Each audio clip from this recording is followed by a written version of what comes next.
Hello everyone and all signs, welcome to Timsy's Naked Tarot. This is where Timsy tries to explain, in his opinion and experience, how it all works. Okay, today's subject we're going to be tackling the difference between astrology and tarot.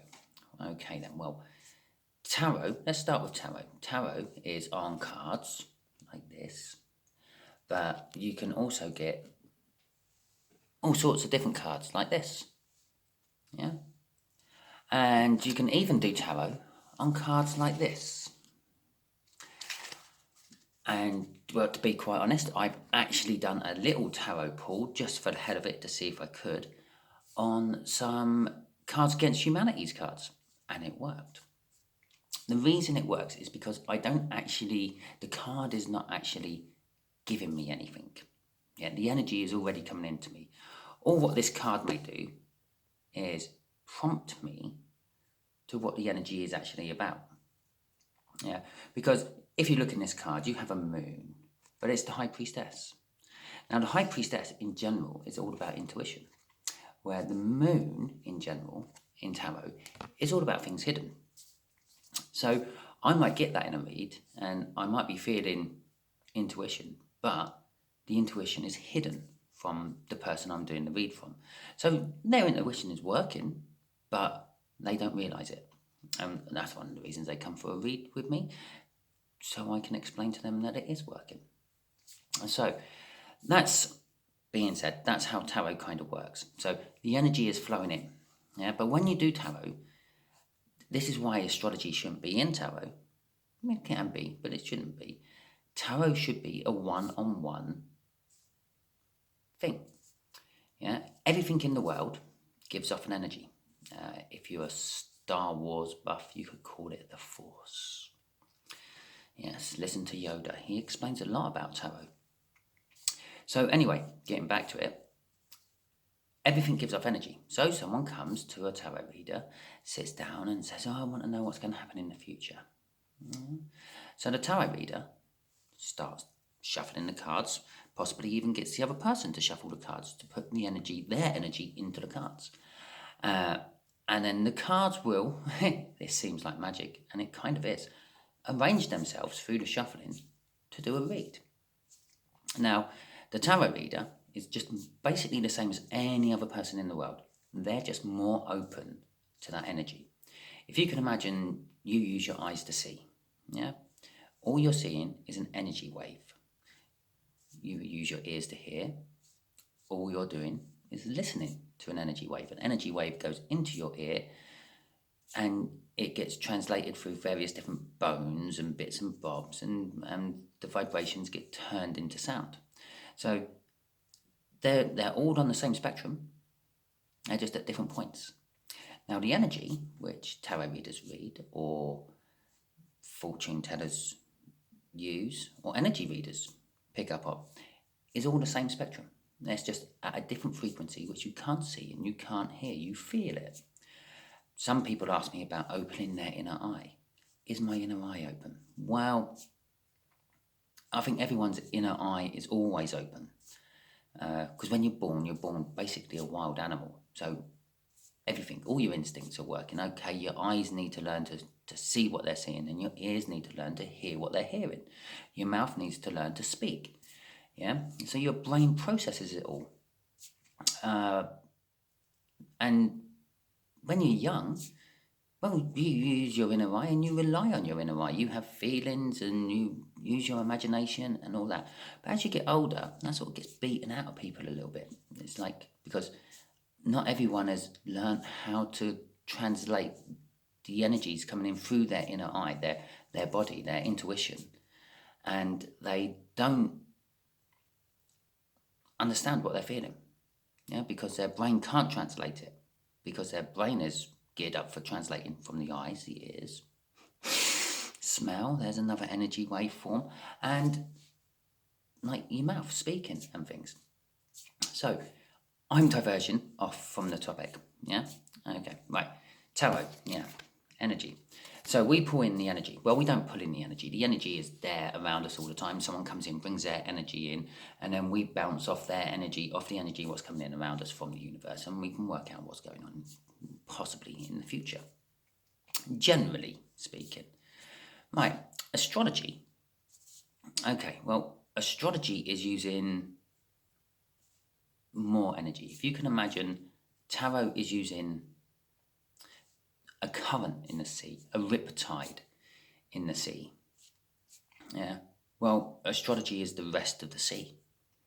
So around your riptide, yeah, you have all the other energies swirling around. Now, if you come along and you put a big rock in the middle of your riptide, yeah, that energy will swirl round the rock. Yeah, and as it swirls around the rock, some of that energy will go off one way and some of it will go off the other and get dispersed into the current either side of the riptide. But then it'll come back and converge back on the other side of the rock and carry on as a riptide. And there'll be bits missing from it. Okay, this is where astrology comes in. Now, people have been born with the abilities to pick up on this energy. And some of them develop it from an early age and go with it and grab it and learn with it. And other people come into it when they're older. But everybody feels it. And everybody, they don't understand it, but they sort of kind of know something's happening. Sometimes you get that feeling. Sometimes you step out in the road and you suddenly stop because the car goes whizzing by. You didn't know the car was going by. Well, that's all the energy's working. So when you start to think about astrology, yeah, moon in a certain place, Jupiter in a certain place means this is going to happen, means that's going to happen. What this is science. yeah, get that. Astrology is science.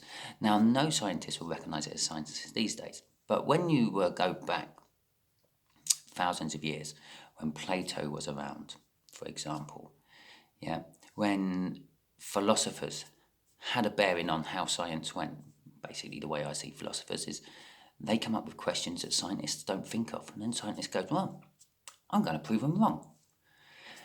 And sometimes proves them right, and sometimes proves them wrong. But it's the philosophers who have always pushed the scientists to prove it, basically, and that's what a scientist does. Now, astrology is basically a science. You look at the stars, and stars are all in a certain place. The further the stars are, the less they move in the sky. And then you've got all the planets. Well, the planets are quite close in sort of astrological terms. So probably they started with the moon, because the moon goes around the planet very quickly, because it is the closest body to us. So every month it's in a different sign, a bit like the sun. In fact, I think the moon might go through every sign. I think it changes signs every few days, 3 to 4 days, from what I've heard from someone. I can't remember the exact times and things. And so these people who are in their village and they see the moon in a certain star constellation, and they think, well, Jim and John are fighting. I made a little note of that on their little cuneiform tablet. And they go through this year after year after year, and they find that every time the moon's in this sign, yeah, Jim and Joe have a fight. Jim and John have a fight. Jim and Jane have a fight. Don't ask me why they're all J's. Lots of J's around that time. So this person keeps notes of them all. And he notices as the year progresses and the moon moves into this sign at various different times in the year, that these fights are bigger and these fights are smaller. And he notices that they go on for year after year after year. Sort of almost like a personal period, so to speak. Now, this person sort of thinks, well, there's a pattern there, because he's got a slightly scientific mind. Yeah, I know he's using a cuneiform tablet. If you don't know what a cuneiform tablet is, it's basically a clay tablet, and they had this special sort of like pointy stick, and they push it in different directions and things to make writing.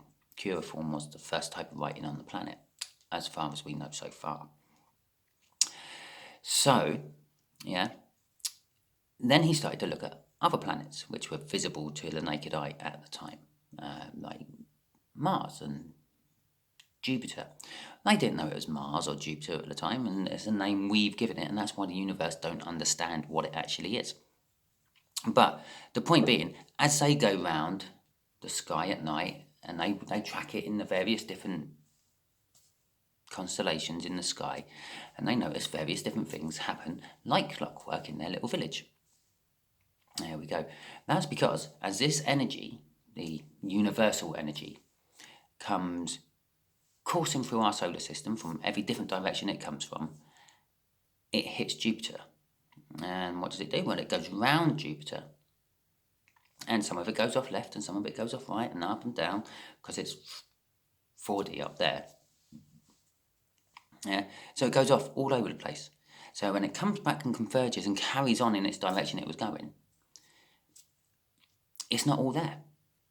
But some of it went off left might now be hurtling towards Earth and hits Earth. And then it affects people because everyone's receptive to it. So someone's standing there and they're thinking, and they suddenly think, God, Jesus, I really, really don't like him. And, well, actually, they probably didn't say Jesus back then when astrology was first in its infancy. But they said, yeah, all of a sudden, they just feel they don't like him. Or they do like him. They love him. Oh, who knows? Yeah, I weren't there when it all happened. No, I'm not in this lifetime anyway. So that's how it happens. Yeah? So astrology is like a massive, massive collective energy, and how the bodies of our solar system get in the way of the collective energy and change the energy's direction and influences the energy. Yeah? So if you can imagine you have a certain type of alignment, yeah, it could actually stop all energy getting to our planet just for a brief fraction of a second or two. All hell could break loose. Who knows what would happen if no energy got to our planet. I'm sure someone out there who's mathematically minded could probably work out the odds of all the planets being in a certain position to actually put us in an energy dead spot. But the tarot is like a person who's in tune with the energy, can pull it right down into just like a single current of all that energy. And so they know what they're looking for. They know what to read from. The cards, they're just a reminder. The cards themselves, the tarot cards themselves, are a little bit like astrology. That's why there's astrology signs attached to it. Because they've developed over time. As I often say in my readings, the lover card hasn't always been called the lover. It used to be called the choice. The magician card wasn't always the magician. It used to be the cobbler.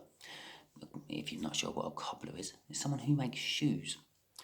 So there we go. That's energy explained. And if you watch my very first videos, yeah, I do sort of cover over this a little bit and try to explain briefly in the first videos why astrology shouldn't be in tarot. And it's because they're both engines, but one's a diesel engine and one's a petrol engine. Now, you can put petrol in a diesel engine with a bit of diesel and make it work. If you put diesel in a petrol engine, it really doesn't work. And that's the same sort of thing. I personally see it as astrology is a diesel engine. It does big, heavy work. And tarot is a petrol engine. It's like a sports car. You don't get many diesel sports cars. Not really, really sporty sports cars. Yeah, you don't get Formula 1 cars running on diesel. No, you get running on petrol because it is a better, cleaner, more efficient, possibly. I'm sure there's arguments about all this. Fuel. It makes your car go faster because it makes more bang for its buck, so to speak.